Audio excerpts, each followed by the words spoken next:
stars, and welcome to another episode of the Doomloop Dispatch, the new show that covers the worst parts of the San Francisco Bay Area.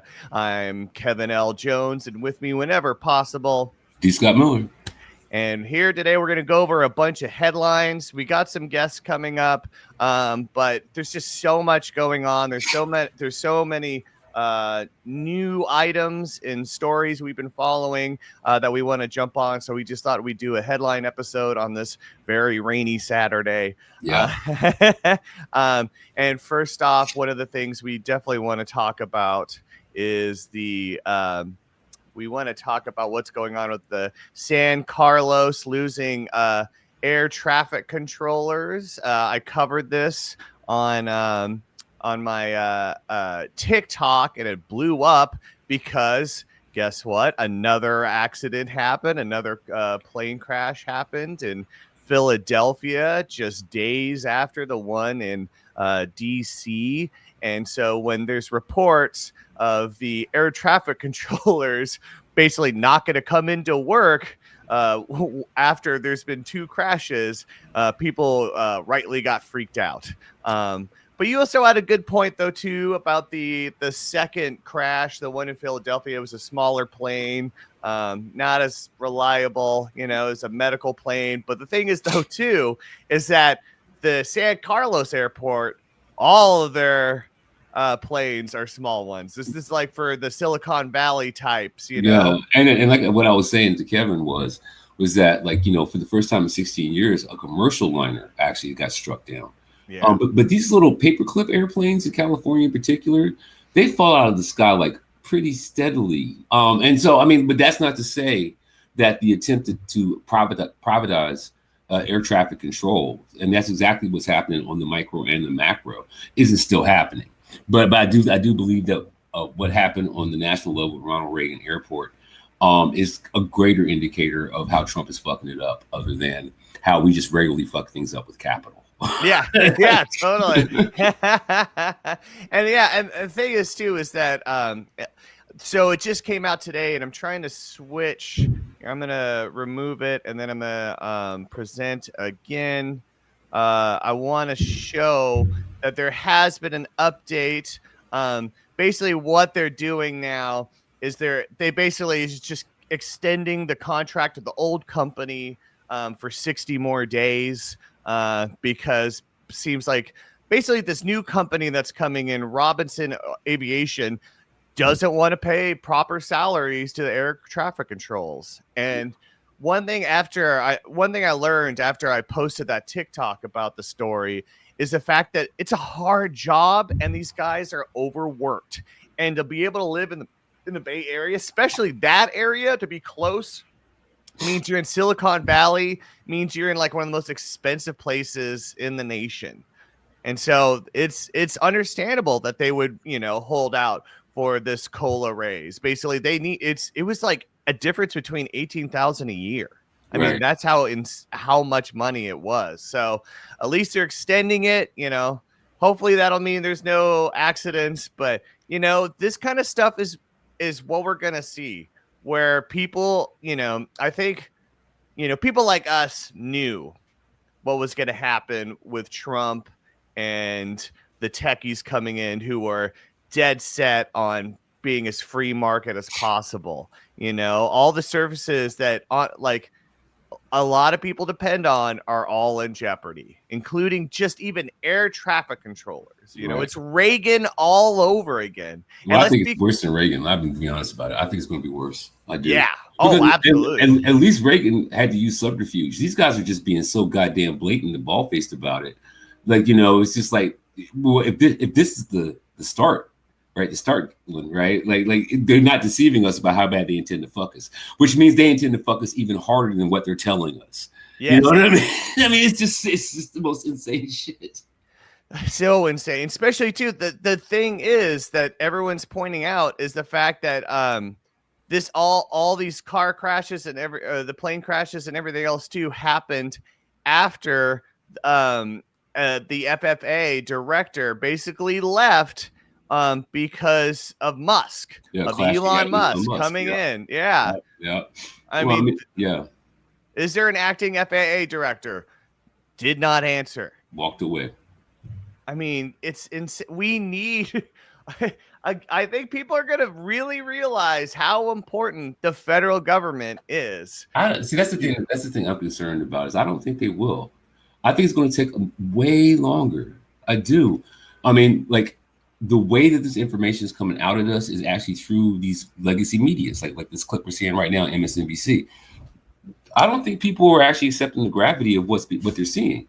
It's almost as if they don't really believe it, or they think it's some kind of reality TV show. Or, I mean, I don't really know what's going to do to shake people out of this one. I mean, I really don't. It's just, the slumber is just so great. It's such a deep slumber. Yeah. And I know, especially. I mean, you did see a lot of people after that. The executive order to stop all federal grants. Yeah. You know, after that came down, you saw a lot of Trump supporters going like, "Wait a minute, my SNAP's going away. Right. I need that." Like, well, they've been very open about what they want to do. Yeah. So they said, this is what they want to do. You know, the piper is being paid. Yeah. So crazy, man. So crazy. I know, but hopefully, you know, it's one of those things. It's going to be interesting to see how everyone reacts to it. And if there's going to be resistance, you know, at least in Argentina, which is what they want to recreate, where you're seeing, what is it, 53% of the population's in poverty now. They're taken to the streets. You know, I think we're going to see, hopefully we'll see a lot of that, and then that'll start coalescing into some real resistance. But I know. As I say, I hope. Well, I mean, I think I just did a tweet of something that kind of relates to it, and I'm really upset about this because, I mean, who did Trump initially blame for the crash? He blamed DEI, right? And even though all the pilots were white, the press secretary actually said, when you get on a plane, which one are you more concerned about, the competence of the airline, the competence of the pilot, or the color of his skin? Now she created a black pilot where there wasn't one. Nope. Right. And so one of the things that keeps popping up, and I don't think that people are really embracing it, it's really starting to frustrate the living shit out of me, honestly. It really is the fact that, like, Trump is continuously showing you that his only platform was white identity politics. Yep. He had no economic plan. He had no administrative plan besides Project 2025. But everything he does always goes back to white identity politics now. And so when we have to, like, one of the reasons why I roll my eyes, right, is because I don't see anybody on the left directly addressing that every time something goes wrong, or every time he's going after a program, that program is supposedly a race-based program. He's doing white identity politics, even as he's rescinding what he thinks are the things that are going to hurt black and brown people the most. Like, I'm taking away SNAP. Oh, and the white people go, wait a minute, I'm on SNAP. Hey, yeah. I'm going to take away general assistance. Wait a minute, I'm on general assistance. I'm getting rid of DEI. Wait a minute, I'm a DEI hire. Yeah. So, like, basically what he's doing is he's trying to take away programs that white people think that black people benefit from the most. Yeah. Did you see what I'm saying? Yeah. Like, it's not really. It's not really the programs that these programs are not programs that are actually going to hurt black people. They are programs that white people think are going to hurt black people. Yeah. And white people who are actually the biggest beneficiaries of these programs have been silent for 50 years and allowed people to think that they are not the biggest beneficiaries of these programs. Right. So as far as Trump's upper echelon cabinet know, they're running this line that they actually got from themselves, that black people are bigger beneficiaries from these programs than white people. Nope. Right. Not true, though. It's white women, right? Yeah, white women benefited the most from affirmative action. White women benefited the most from DEI, but DEI also includes veterans. So the way that J.D. Vance got into Harvard was because he was a veteran. Mm-hmm. He was given preferential treatment because he was a veteran. That was the DEI program.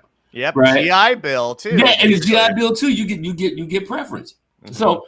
But when we start talking about how people are going to rise up, that's the reason I roll my eyes, because you're not even prepared to embrace that these are not policy decisions. These are not decisions about allocation of resources, right? What they're doing is they're robbing you blind, and at the same time using white identity politics to do so. Yes, that's exactly it. That is exactly it. And it's almost like, I mean, because that's the thing. I don't want to downplay how important it is and how bad it is, these attacks on DI and just other people. It's very Hitlerian. It's very just going after Jews, and but the thing is like, they're making that to kind of like get people to rise up, to tap into their hate. Same thing with the illegal immigration thing, illegal aliens, they really want to make a big showing of that. I mean, not only are they going to make a ton of money off, or at least pay off all the private prisons and stuff, but it's something to energize their evil, hateful base, while at the same time, and because they're going to they're going like, it's like a blitzkrieg, they're trying to blitzkrieg the end of the government at the same time, or at least like make privatize as much as possible, especially the more you hear about what Musk is doing with, for one, kicking out the FAA director, going into the GSA and pushing to put in software so they can monitor people's emails and stuff like that. Him and his goons just went to the Treasury Department and pretty much just have access to everyone's financial records, the entire country's financial records. He just went in there and took it. Yes. And that is the rise of the network state. Yes. Right. Yes. Because the truth of the matter is just like what they're trying to do is they want to devalue the dollar. Yep. They want to destabilize the country, right? They want to tap into all of its resources and then put in a network state on top of it. That's what they want to do. So, but the first thing you have to do is you have to destroy the state as it is. And now Elon Musk has the keys to do just that. You know what I mean? Oh, speaking of which. And that's why they're talking to about people. Oh, yeah, I love that. Stop tech fascism. Stop. Yeah, it really needs to happen. I mean, that's the thing, too. You got Sam Altman talking about changing the social contract.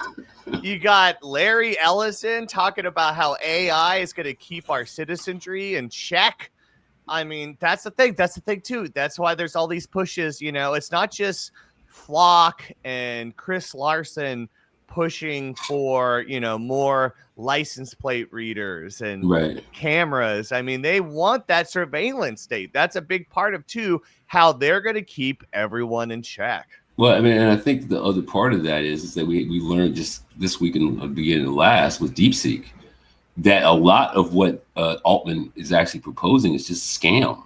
Yeah, he's been proposing that he needs $7 billion to do what China did with 5 million. And I'm not really big on AI, just generally speaking. But I mean, but what we learned from the news, and even David Sachs, our San Francisco's own MAGA supporting David Sachs, said that he felt that China had cheated, and that he actually said that. He said he felt that China had cheated, and Altman responded by saying, "Yeah, what they did was they copied our copy of the copy." Yeah, exactly. That's what killed me. Yeah, they stole our stolen stuff. Yeah, that's exactly what they did. But also at the same time, I mean, and it's going to keep coming back. Sachs is a white supremacist. He's an he is an apartheid supporting white supremacist. South African. And the same thing's true with Elon Musk, and the same thing's true with what Donald Trump is doing every time, and Stephen Miller and Hesketh. I mean, every person that he's actually tapped. Watch, it's going to continue to come back to this. What we have is a white supremacist regime, white supremacist regime that would ultimately become a Nazi regime. Yeah, right. We ultimately will. Now, the thing is, I've also been meditating on this. Germany was a small country. It's a small country. Yeah. Right. I mean, like if you take a look at Europe and you take a look at North America, right? Like it's relatively speaking. I mean, you'd have to just to take over fucking California. That'd be equivalent of taking over Poland. But you know what I mean? Like just to do that. But you would have to use the force that Hitler used in order to take Poland. Right. Yeah. So I mean, like I understand the scope and scale of what they intend to do, but I don't think they understand the scope and scale of the country that they're dealing with. Yeah. Like these were little places. That includes the South as well. You know what I mean? If you take a look at North America in general, no wonder the South lost. It's such a small, when you talk relatively small compared to the rest of the country. Right. So like you can fool yourself into thinking you're a minority. I mean, a majority when you're in a majority minority situation. Mm-hmm. If you're surrounded by a bunch of white people, you just think that everybody's white. Yeah. You know what I mean? Like that's essentially what's happening here, too. So I mean, like, I'm not trying to be hopeful about it, but when I do see these attempts that Trump is doing to try to undermine the Constitution, like, I think it's going to take more than the 53 days it took Hitler to do. Yeah, You know, and I think so. Yeah. And I do think, like, the things that they are threatening, like Medicaid and Social Security, I think they're going to get a lot bigger pushback than they expect. Mhm. I mean, I think they're going to still try to push through what they want to do, especially with the Democrats being spineless and slow to react. Or, with that, see, I'm getting to it. You brought me right back to it. Stop bashing the Dems, you sons of bitches. Stop bashing the Dems. Because what you're essentially saying is, okay, Trump actually got in the office through white identity politics. So if you were bashing the Dems, what you're saying is the Dems were not white enough. And the Dems were not white enough because they ran Harris. That's what you're saying, though. That's essentially what do you think that the Dems could have done in order to stop the white identity politics and the majority of white people in this country not identifying with those white identity politics and voting for it? Nothing. And then they ran the black woman. So you're mad essentially because we should have been more white like the fucking MAGAs? We should have been more racist? Well, no, what are you saying though? Seriously. What I'm saying is that they eschewed their traditional base, which is like union workers and stuff like that. I mean, literally the what's his name? Sean O'Brien. Sean O'Brien. Well, he basically said that in a meeting with Harris said, "I'm going to win without you." You know, and you still had the Schumer thing of we're going to go for a moderate voter. No, wait a second. That motherfucker went to the fucking Republican National Convention and denied going to the Democratic National Convention. He is a part of the white identity politics structure. He is. And that's the thing I'm talking about. Like a whole bunch of people who just like, okay, what we know is that down ballot, blue did pretty good in the states where up ballot, they did not. And the question is how that happened. Yeah. It's because a bunch of white people voted for all the white people that were Democrats and then skipped the black woman. That's why this happened. And just like own that shit. Own it. Okay? Because that's exactly what happened. We have the exit polls. We see the 92% were the only motherfuckers that understood the assignment. Nobody else did. So, I mean, like, and what was the assignment? Do something about the white supremacist agenda in America. Yeah. Do something about it. And the thing is majority of Americans who were not black said, no, we'd like to keep it as it is. Like, that's essentially what happened here. And so when we're talking about policy, I think that the first policy we should be talking about is the fact that the black people have been saying this since forever, and me particularly on this podcast for a long time. Like we can try to blame the Democrats, but what do we blame the Democrats for? We're not blaming the Democrats for losing. We're blaming the Democrats for not standing up to the white supremacy that the Republicans have been using. Yeah, they've been using for a long time. But basically, we are the ones who decide we're going to rise above and shit, right? Instead of directly confronting the white supremacist platform as it was being put together. And so, like, that's the thing that drives me crazy. Like, no, you can't say, I'm just going to come out and say it. It's not the Democrats, because black Democrats voted 92% in favor of not Trump. Yeah. Right. White Democrats didn't. Right. So we have to make that dynamically true. That's dynamically true. We can't say this about class because black people are pretty much the permanent underclass of this country. It wasn't about that. It wasn't about the money that we were going to make or not make. We saw the Nazis coming. How come you didn't see the Nazis coming? Yeah, well, no, I get that, and basically every leftist I know, like except for a few that were very upfront about supporting Stein and stuff, you know, kind of rode that. But everyone I knew voted for Harris. They knew that was going on. I'm saying, but if we look at the exit polls, we know that like 17 million people who were there for Biden were not there for Harris. Mm-hmm. So who are those 17 million? Right. And well, definitely not the 92%. Yeah. Definitely not that. So, I mean, like, and I'm not trying to knock on anything. I'm just saying, as we talk about these news pieces and as we talk about the trajectory of what's going on in the news, watch as more and more anti-blackness, pro-whiteness, Christo nationalism Yeah, like yeah. like And crazy shit, anti-immigrant too. Anti-immigrant. Look at Chris Yeah. Murphy and how he's posting about the border and saying, Democrats are actually stronger against, illegal. Right, yeah, that's what I'm saying. I'm immigrants. just saying, I don't even give a fuck about you Democrats or Republicans anymore. Well, we are so far beyond that. You know what I mean? Yeah. I mean, like the thing is, like, if you can't say these parties were the same, you can't say that. But you also can't say that, like, there's anybody who actually has been looking out for the marginalized people up until a certain degree, right? Like the one that's really sticking with me, and we'll get back to the thing. But the one that's really sticking with me is it's like Barack Obama is the only president in United States history who did not get a chance to put a confirmed Supreme Court justice. Yeah, he's the only one in the history of this country. Mm-hmm. And nobody says anything about this, but that was the beginning of it. Like, when you didn't make noise about him being the only president, and really search your mind, this is the case. The black president, the first black president of the United States, is the first president who did not get a chance to appoint a judge. Yes, and he had the chance, and he was denied. And then McConnell, and that's what I'm saying. Senator Mitch McConnell, who was head of the Republicans, head of the Senate, he blocked that, but then totally turned around on his excuses for why he blocked Obama to let Trump. And all of America went silent. Okay, that's the part I remember.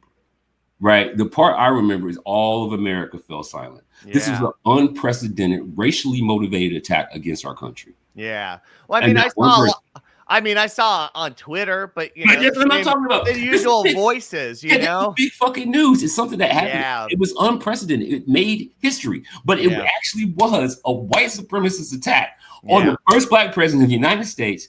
And because they refused to touch it then, when Trump came into the picture, well, shit, he already had the N-word copyrighted.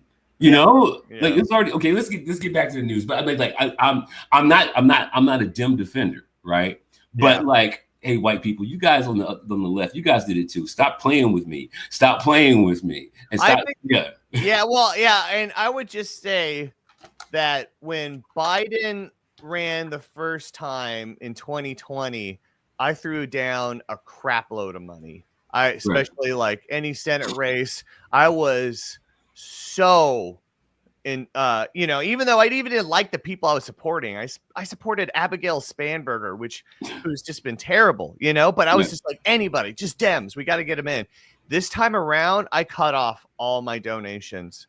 And even though they still had $1 billion, but for me, honestly, and I think it was just hard because of the allowing of the genocide in Israel.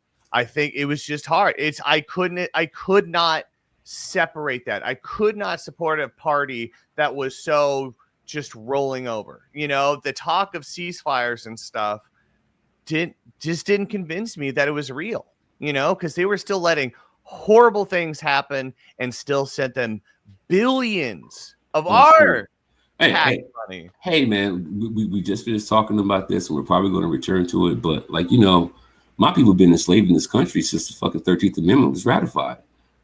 Not genocide. Like a large population of black people have been in slavery since 1866. Mm-hmm. And I'm not trying to do any oppression Olympics or anything like that. But if you're going to be over here protesting like the kids being thrown in cages, what about my kids? And if you're going to be over here talking about people being blown to bits by a police state, what about my kids? And what I'm saying is a continuum. It's a continuum. I mean, it always has been a continuum.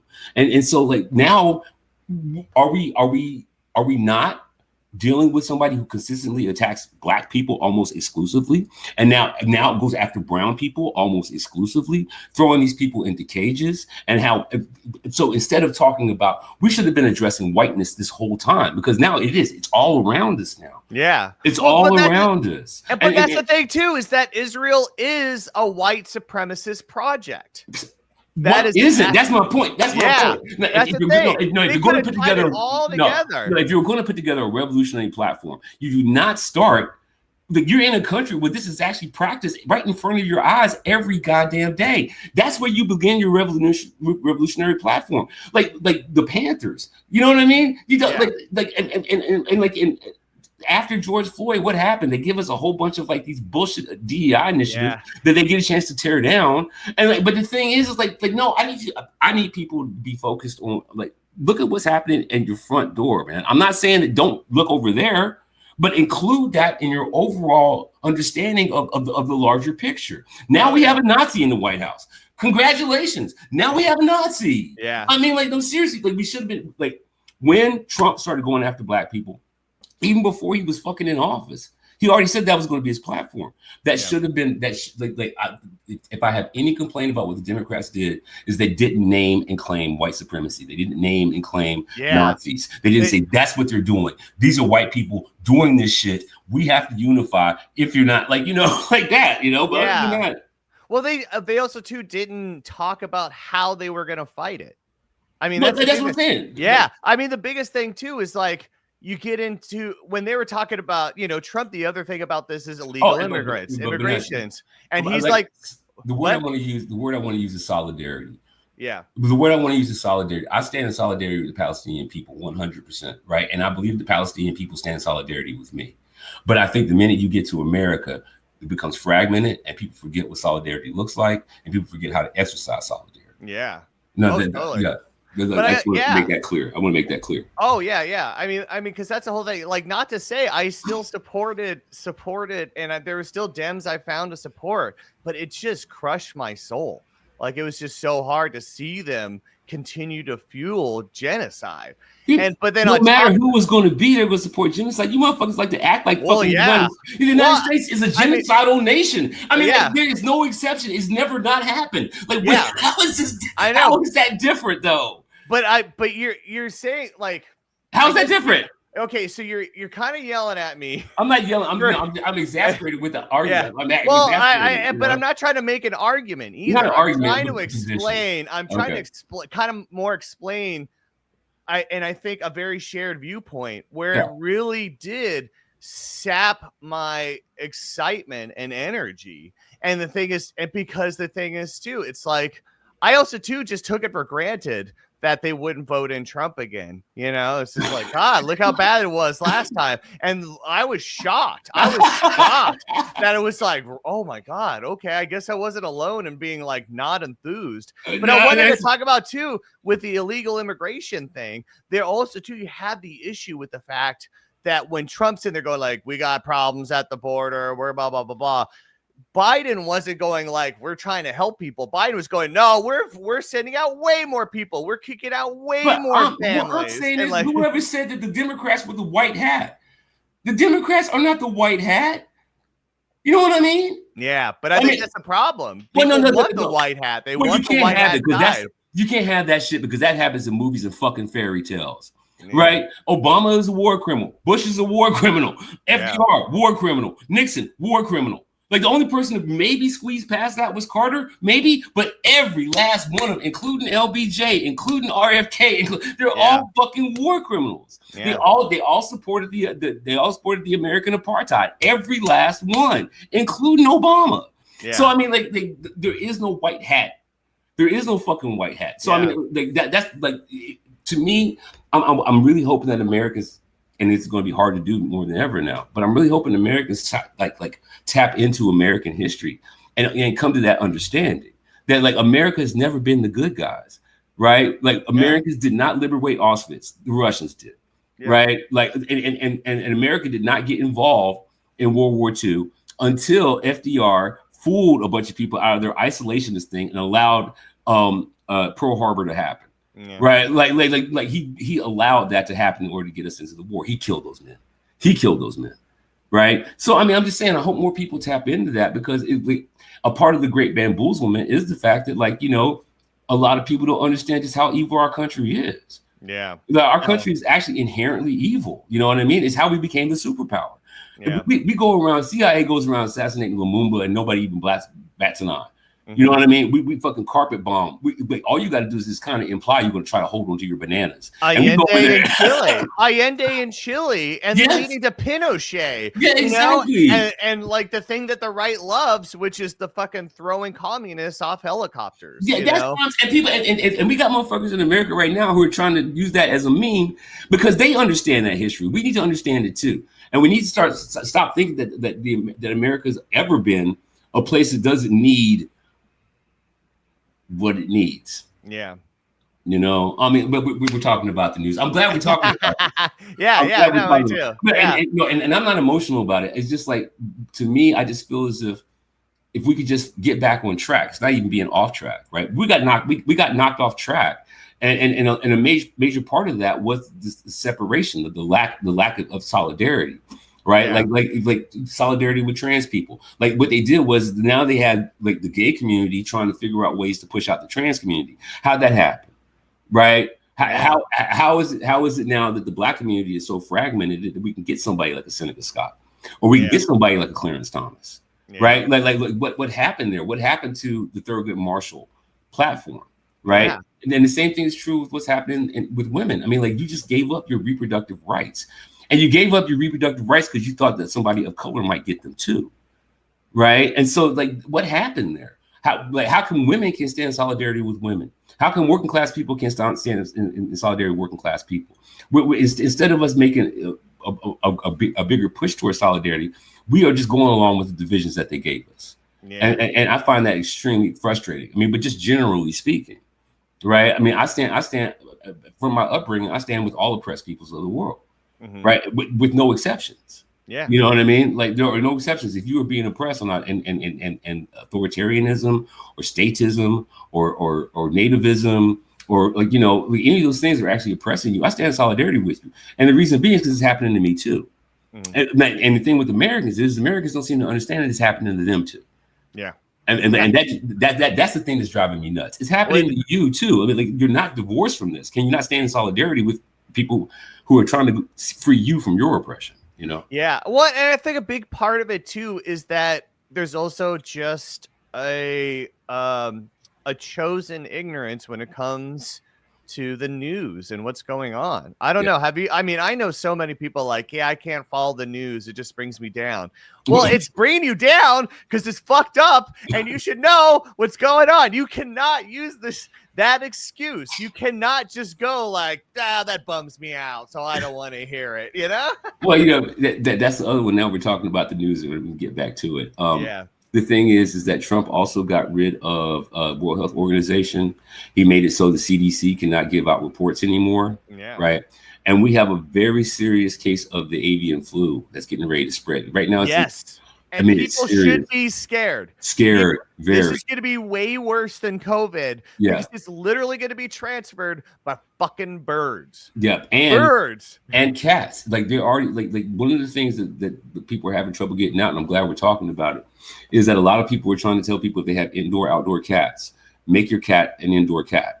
Because that cat can go get a hold of a bird that has the flu and can be transferred to you through a scratch. Yes. And so like that. Now, here's the thing that kills me the most about this particular news story. The fact that Trump has stopped these reports from coming out. In fact, this is the second report that was due out about this has yet to be released. Right. But the price of eggs, you guys, is because the birds are dying. It's been like that for a minute now.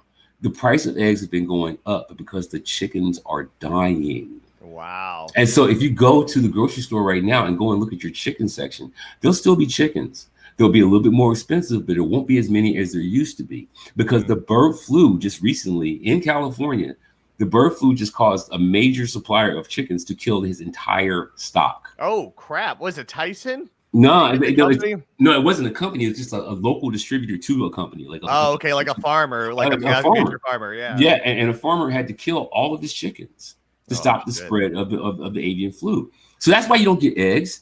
That's the reason why the eggs are more expensive, right? But because people don't watch the news, and because it's going to be harder and harder to get the news, we're going to talk about eggs as if it's a result of inflation and not a result of a coming epidemic and possibly pandemic.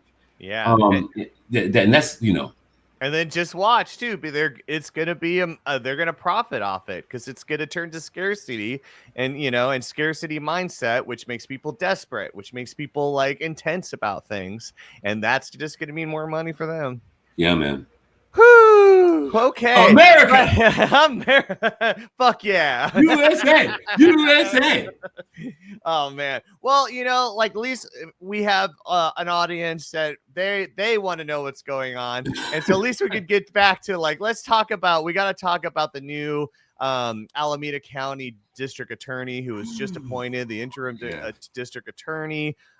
It's not the most exciting story, but it needs to be talked about because basically safe, landlords, cops, prosecutors, they got their candidate in there now, and it's clearly somebody who is, a part of that team. Yeah. I just learned from Ryan Lalonde, who you interviewed. Mm-hmm. I wasn't there for that. I wish I had been. But he was saying that basically what she is she wants to bring O'Malley's team back, and she wants to just reinstate a pretty much like a ghost administration in her office. Yeah, Ursula Dixon. And right behind her is Carl Chan, the leader of the recall. He's like the zealot of open politics. Yeah. Like Lawrence Lee in San Francisco. Everywhere. Like popping up. Like, and Sam Singer. I wonder too, they must be close, him and Sam Singer. Oh, they absolutely are. I mean, I think these guys have Zoom meetings. I think they have Zoom meetings. I think they've had a Zoom meeting for like 2 years. Yeah. Yeah, but I mean, like, and this is none of those things I was talking about, right? Because basically what she is, this is no insult to this woman. I don't know who she is, right? I don't know where she stands politically or anything like that, right? Yeah. But this too, if what we know is to be the case, that she actually is like kind of like a transplant of O'Malley, right? Could you not find a white person to do that for you? Yeah. Like, could you not find a white person to do that for you? And the answer is no, you couldn't. Right. And so like that's one of the things that I find so troubling about open politics right now. This whole thing about when I say lack of solidarity. Right. Because the thing is, O'Malley's what they're essentially going to do is that I still believe that they were using racist jury selections against Jewish and Black people. And they did that for nearly 20 years. Right. And O'Malley just picked up the practice from whomever started it before her. Right. So now they're going to bury that. Now that's gone. Yep. Right. But we were about to see just how racist our prosecutors were. Yes. Pamela Price. Right. And also how racist our former prosecutors who ended up being politicians in higher positions were through Pamela Price. So so in a lot of ways, it's like, I mean, I don't personally think that DA has anything to do with fucking crime. And I know you don't either, right? Yeah. Oh, it's proven. It's proven. It's like it's absolutely proven that they don't stop crime. Like honestly, they don't affect that stuff at all. So basically, like, I'm not happy about it, but I'm also not really terribly like worried about it either, because the influence that the DA actually has over the whole processes of things isn't very great. I'm sorry, it just isn't. Like they made it great, but that didn't necessarily mean it was important to begin with. As important as they made it. Well, and my big thing is that, I mean, honestly, I was against the recall because it undermined the democracy. Yes. I mean, that was the biggest part of it. Yeah. I mean, honestly, I heard a lot of people that are in the criminal defense side that were kind of like, I could take or leave Pamela Price, like, she's honestly not, the greatest, but she still tried, and she wanted to do things that are good, like, hold bad cops accountable, murderous cops accountable, and also to like decrease our jail populations. The serious issue, like, that's what actually stops crime, stops recidivism, is like literally just like trying to keep people out of jail in the first place.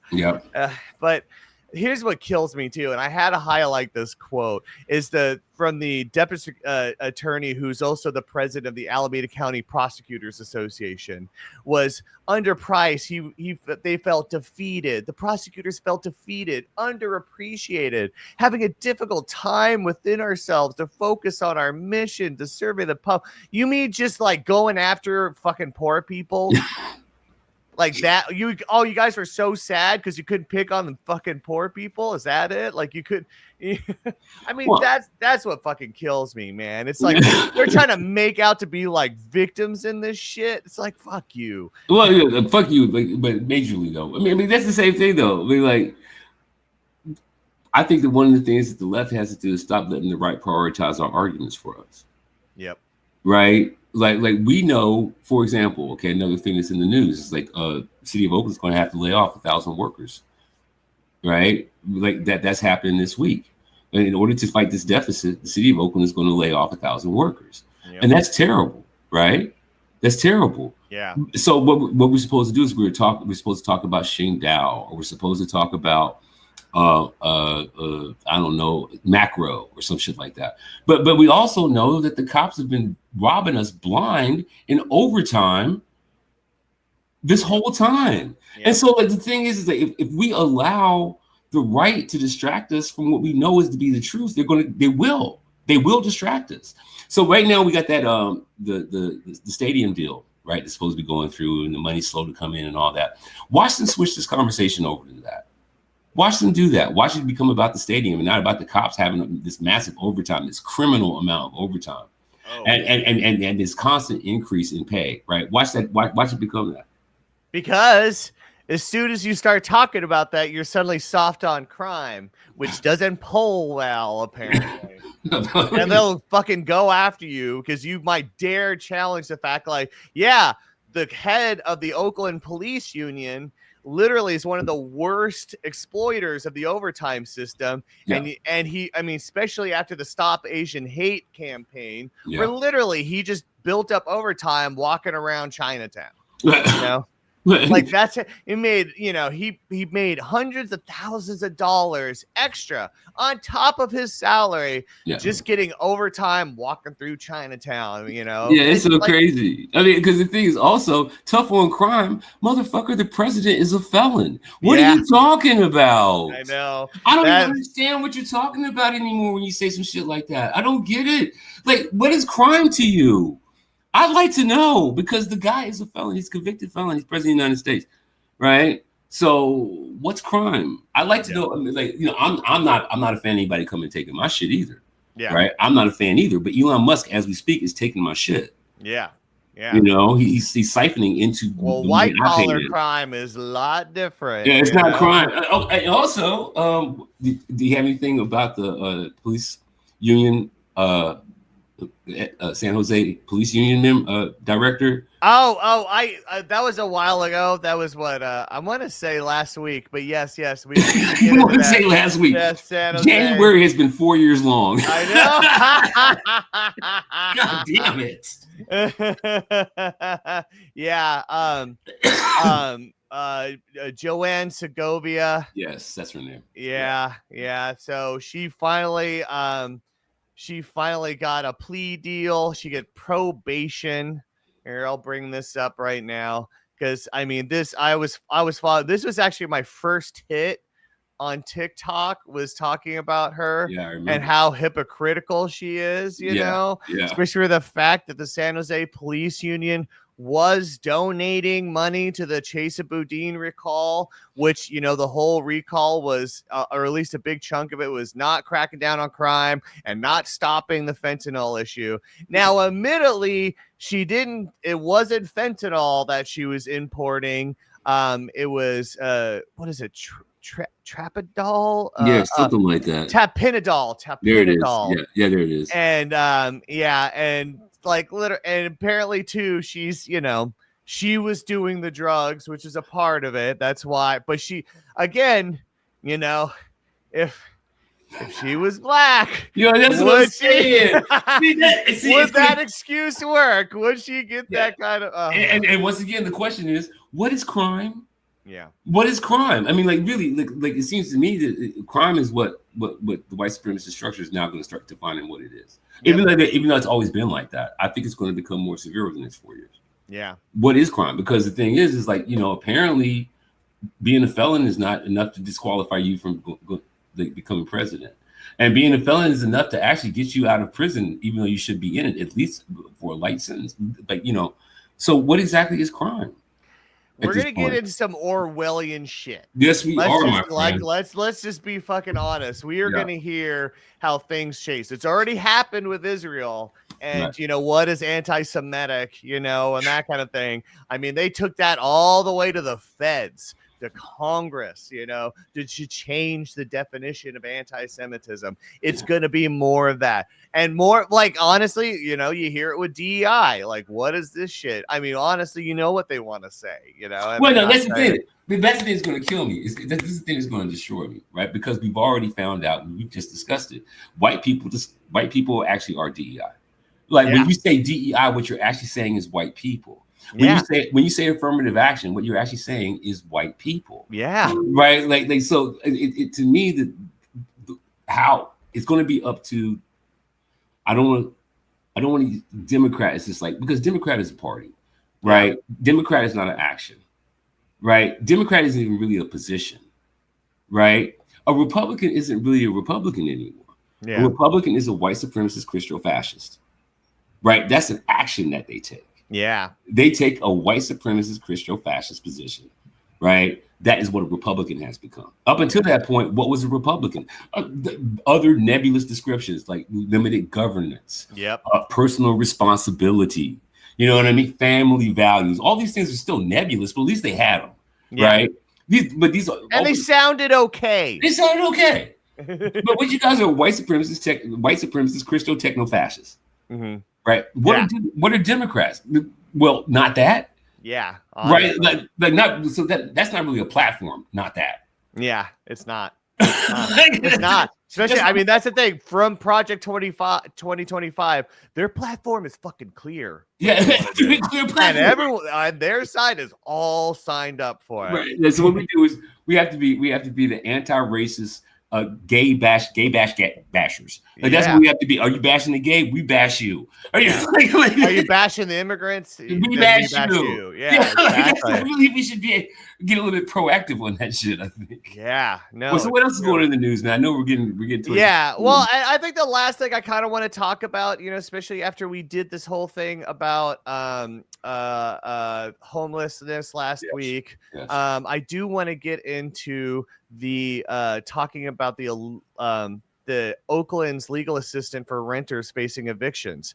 This is a huge deal. Yeah. Oakland is seeing a massive increase in its homeless population because of evictions, because of rising rents, and the fact that landlords they're not people anymore. They're businesses, they're management companies, they're equity funds, and so there's less and less space to seeing what these evictions do. Now, admittedly, lots of landlords don't give a shit to see somebody, you know, even evicted on Christmas Day. That the author of what was that book, Rich Dad, Poor Dad, was recently called out because he seriously mocked somebody who was sad for being evicted on Christmas with their children, you know, like like admittedly there are those scumbag landlords, but the thing is there's less and less personal connection to these people. It's all about money, and we are losing the safety net that could stop these evictions. I mean, because again, they want to just claim that all the unhoused are just drug addicts. They want drug addicts with mental issues. Yeah. And that is not the case. No. A lot of them are working. Yes. A lot of them just can't afford the rent in the most expensive area in the nation. Yeah. And we're going to see more of it. Again, remember, we talked about this in the video. 2020, when Oakland passed its homeless sweep policy, there was only 140 camps. 2024, that has risen to almost 1,500 homeless camps. That's right. And it's just, you're going to just see more junks on the streets. You're going to see these people, because the thing is too, and what was talked about, what Jazz talked about, which was so important, was the fact that being homeless takes a lot. It takes a lot of energy. It's like you're constantly fending for yourself. Like, imagine constantly fighting for yourself, never being able to arrest, never being able to take a break, take a breather, you know? Like, they literally, like, a lot of people get into meth after going homeless because they need to stay awake to protect themselves. Yeah, you know, it's like Baldwin said, like damn near 50 years ago, like the most expensive thing to be is poor in America. Yes. Yeah, God, I love James Baldwin. Yeah, that's what Baldwin said. But once again, right? How could we handle these budget shortfalls in Oakland? Yeah. Right? Where's the origin of the budget shortfalls? Well, there's two. The landlords are not paying their fair share in taxes. Yep. Right. So they are delinquent in taxes, and the cops are taking too much overtime. Right? Like if we could just fix a portion of one of those two things, we would not be in a budget deficit, and we would not be having such a great homeless problem, and we wouldn't be having the places and the facilities that actually do help these people be shortchanged like this, right? Yeah. But watch what happens. Let's not talk about the fact that the landlords are delinquent in their property taxes, or talk about the cops, or the fact that the cops are taking too much overtime. We're not going to talk about either one of those things. No, even though that's the reason why we don't have the money. These are the two reasons why we don't have the money to cover these shortcomings, and we're not going to discuss it that way. We're just not going to discuss it that way. Yeah, and I guess that's the reason why we're here, huh? Yeah, no, yeah. I mean, honestly, that's why we need this show, and like, tell your friends, people. Like, we try to stay informed. We at least try to have a good time on this show, so it's not all a bummer, you know. It's kind of excitement. I don't mind throwing a little pepper in the mix, you know. But we do we focus our time and our efforts on watching the news, so you don't have to, distilling that news, so you don't have to, and really trying to cut through the bullshit and give what's the best crystallized version of what the current events from two seasoned professional journalists. So that's the reason why we're here. And like, you know, we'd love to have your support and all that as we continue the work that must be done. Yeah, we have a Patreon. Please support us. I mean, honestly, it just helps us pay the bills. I mean, we do this like, I mean, I don't know about you, but like I wanted to do this because I felt something needed to be done and there wasn't anything being done. Exactly. I mean, I hope other people like use as inspiration, invite us to become part of their networks, and we invite you all to become part of ours. Yeah, I mean, because honestly, the only way we're truly going to keep fighting the good fight is to stay informed. That's it. Yeah, so follow us on all our socials.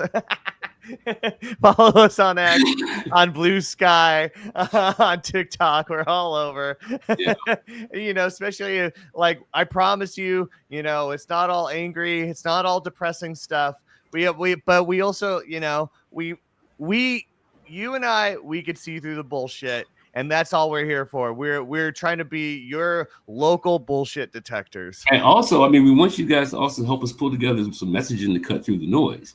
If you want, like, you know, you guys know my primary concern is the overtaking of the country through white supremacist, Confederate, techno-fascists like that. Yeah. If you guys have any leads or any stories that you would like to cover, that you would like me to focus on, because that's my area of forte, let me know. Like, reach out to us, and I'll look into those things, because that's the thing I'm interested in. So, and I've actually been trying to pursue some guests on this. There's one guy I've been talking to. Speaking of and so I want to get into the rationalists and stuff at some point too. But one guy I've been talking to is actually been involved, or at least has been on the other side of how these techie fascists recruit the new techies coming into San Francisco. That's the thing. It's a very social recruitment. It is all about trying to bring people into the fold. But this guy, it was funny too, because he was also, you know, he had some questions. He made some kind of off-color remarks and was like instantly criticized, was instantly seen with like a, hey, so what are you really about? You know, they know they're doing something shady with this recruitment process, you know. I love more about that. That's my stuff right there, man. It's real. And also everyone, so there's the murders, the Zizian murders, which is weird. It's a fucking weird cultist thing, tech cult thing based on rationalism. Now let's be fucking clear. These guys are an offshoot of the rationalist network state cult, the bigger thing that we've been following, you know, that's all about, you know, setting up their own separate techie, and it's all about rationalism. It's all about accelerationism, you know, achieving a singularity, which is like, I would say just a new word for apocalypse, honestly. Like, let's be fucking real. You guys you're trying to, you know, you just want the end of the world and you just want to push forward through it to it, which is pretty scary for people us that have like young children, you know, exactly. That really don't want to deal with that and don't believe in the rapture. I'm sorry, I don't believe in the rapture. So I don't think it's going to be a good thing to see a bunch of people die. Yeah, I don't think this is a good idea. It's really not. The lake of fire, like the four on the wing. Yeah, that doesn't sound like a party. Yeah, no, I don't want it. I don't need it. I don't need it anyway. It comes, even if it's coming like Skynet or whatever that they're talking about too. I mean, it's crazy. That's why they're pushing AI. They're like, and then these robots will come and just kill everybody. Yeah, exactly. I don't want that. I'm not signing up for that. We're putting God in the computer, and he's going to smite us all. Yes. No. Why is that a good thing? How is that a good thing? We're going to put God in the computer. He'll smite us all. Yeah, and a lot of it starts too from Curtis Yarvin. You know, the guy that Peter Thiel loves, that Mark Andreessen loves. These guys love this guy because what he likes is monarchies. They literally want to bring back. We had a whole war in 1776, you know, about not wanting to be under a monarchy. You know, monarchies are cool. It's crazy to me, but I always envision kings as having chins. Yeah. And then the fake ones like Musk. Yeah, how are you going to be a king and you don't have a chin? Yeah. You can't even rule your face. You know what I mean? Yeah, totally. Or like Mark Andreessen literally looks like a human egg. It's so awkward. It's so weird. They all look like pudding. Yeah. And they have no social skills. Seeing Sam Altman talk is just like, are you a human? I don't know if this dude's a human. Of all people, and I know we gotta stop this, but of all people, Paul Krugman has a really great essay on his Substack. Called "The Pitiful Billionaires." All right, I'll put that in our source. Yeah, it's amazing because I mean I'll summarize real quick. He said that back in the day when you became a millionaire, you wanted to have fuck you money, money where you could actually be like, you know what, I got enough. I don't know you, fuck it, right? Yeah. But that money has now become fuck me money. Yeah. Now I'll let you read it to see what he means by that. But it's, I mean, coming from Krugman of all people, dude is just like on fire in this essay. I recommend everyone read it. It's ridiculously good. All right. I just found the link. I'll put it in there.